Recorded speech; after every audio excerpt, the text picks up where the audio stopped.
Okay, so back to this part 3. Back to Shea's very eloquent response to me. Shea, one more snide word, Shea, just one from you or anybody else. Who else would be snide? And you're on your own forever, period. Well, I have other people other than you, Shea. And how dare you claim I'm manipulating after you get your mum, who you treat like shit, to call me clitless hypocrisy. Foul, Shea, just gross. In fact, you told me last year in text, it's done, fuck you, Anton, find your own place. I don't know what he's talking about, actually. It's entirely possible, I suppose. He had been a dick for a very long time.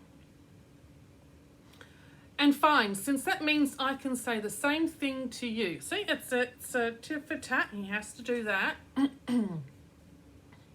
This is over until you change, not me.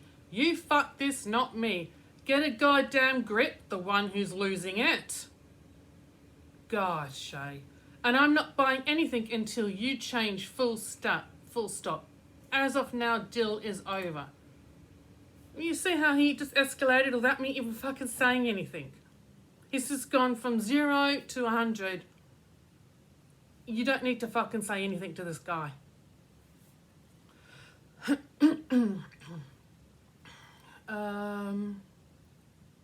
My mum responded, Shea did not get me to call you, and I have been wanting to speak to you for some time, but unable to reach you. Shea and I are speaking okay. In the past there have been issues, but they are now resolved. Of which Shea knows nothing about. And just for your information, Shea, it's true, I haven't had a great relationship with my mother. That's because when I was 16, I accused my uncle, who was a church minister, of molesting me since I was 6 years old. And when I got home, my mum yelled at me and called me a liar. So fuck you, Shea. Yeah, that kind of thing will put a dent in someone's relationship. But yeah, Mum and I had sorted that out a few years ago. Before this, so you never saw Mum and I fight, so you're just even fucking making this up.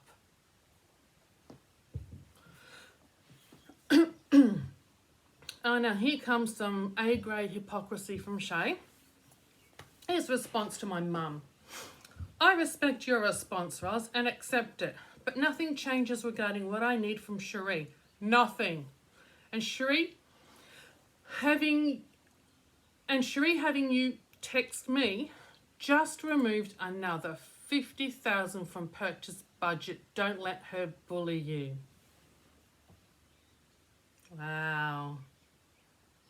So you've just bullied my mum, telling her that it's her fault for texting you, my mum, who you say you respect. You're taking another $50,000 off the purchase price of the property, even though you also just said it's done and you're not buying. It's just you trying to manipulate us. That's the definition of manipulation, Shea. Fucking unbelievable. Don't let me bully her, you fucking insane. While you bully her and me.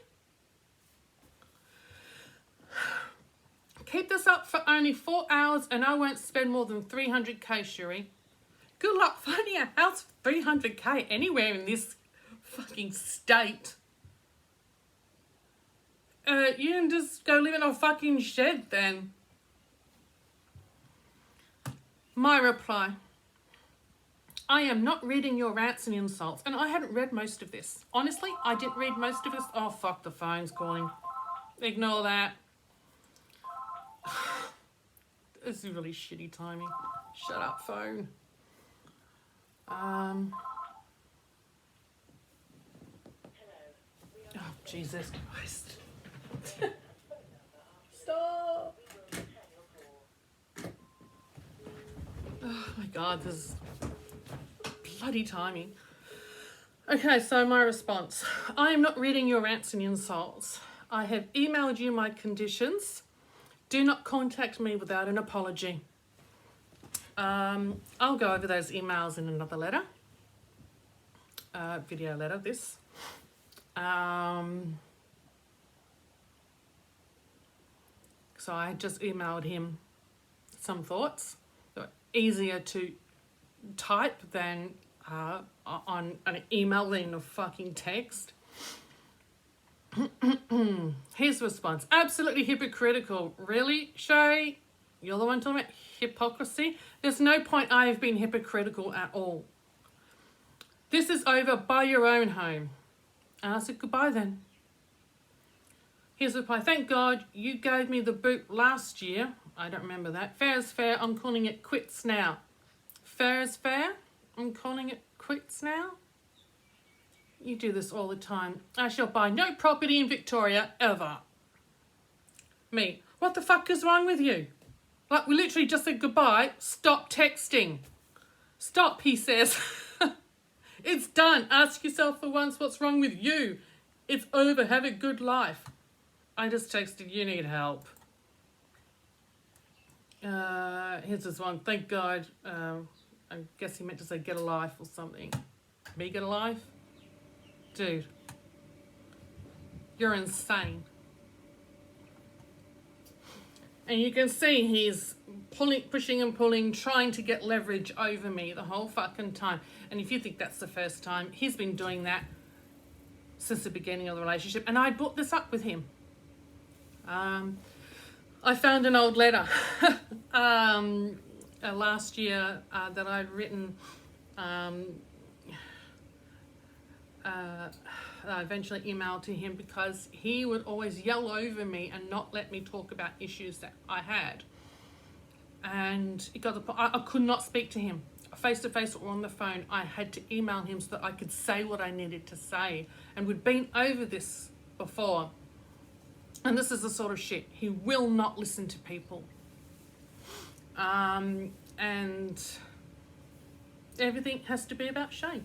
The world revolves around him. He is the center of the universe. I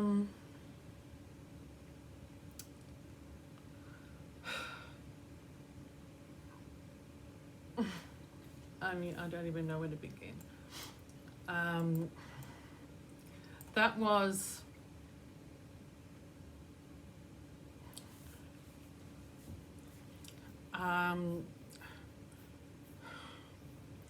for 3 days after this happened, I cried constantly. I had suicidal thoughts. I kept thinking about just walking down the road and stepping in front of a truck or walking into the ocean. Shea, you destroyed my faith in people. I mean, after everything I've been through and the shit I've endured and the way I've been treated in the past by people, you're supposed to be that one person I could trust. You're going to be that person, that friend that would be there to my old age, and we would have each other's backs. Because I always had your back, Shea. I always had your back, but you never had mine. And that pissed me off. And so it should. Friends have each other's backs. It's not a one-way fucking lane. It's a two-way road, Shea. Not everything goes your way. There's compromise. There's work to be done. It didn't have to be hard work. I didn't expect too much. I expected just communication. I expected you to understand. I expected you to understand my point of view, listen to me, because you were my best friend. I was your best friend, but I was your only friend. And I know for a fact you don't have any friends left. You don't have any family left because you've ostracized them, accused them of things. You call your brother a psychopath. Uncle Dennis is just trying to get you into a home and take all your money. You have one person left in your life, your grandmother, who's 96, lovely woman, who you call, what, once every 2 months? And you're in her will? You can't even be bothered? You know, I talked to her last year, and she told me some things. She's a very lonely woman. Dennis sees her for 2 hours once a week to pay, you know, look at bills and mail and that. She has no friends, no family, no other family visit her, no one speaks to her. She's partly deaf, partly blind, for people who don't know. I wish she was my grandmother. She's lovely. I really, really love her. I wish I'd spoken to her more. I wish I knew how lonely she was. I would have been speaking to her every week. So my mum. We would have looked out for her, unlike Shea, who's related to her. Speaking to her was cathartic. She, I should bring up quotes that she said to me, because it's great stuff. She loves Shea, truly. I'm not saying otherwise. But, and I quote, direct quote, Shea has a tendency to make up scenarios and at the time 100% believes them. I was like, yes, he does this shit all the time. I feel like a fictional character in his life. Like, he says things about me that I didn't say or would never say because I don't think that at all, never have. But, you know, he creates these characters and scenarios. And you heard the text that I read out.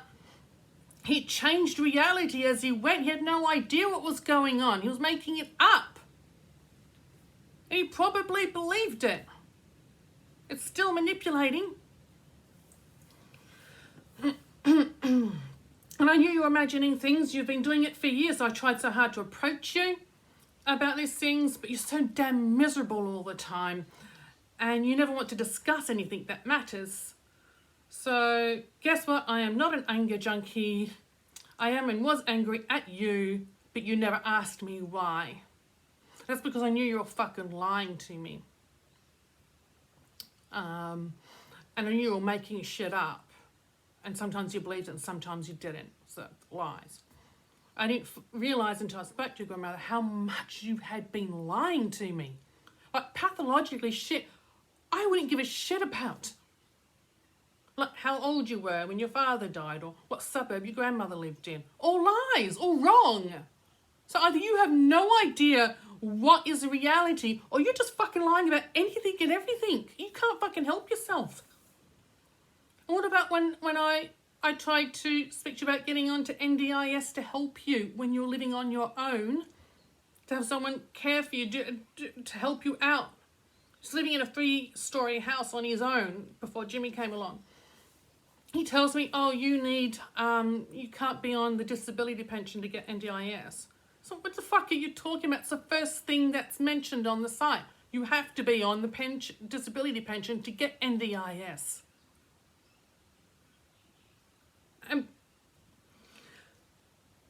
If he saw that site, then he knew that. So either he lied to me or he was reinventing reality, and I could never figure out what it was.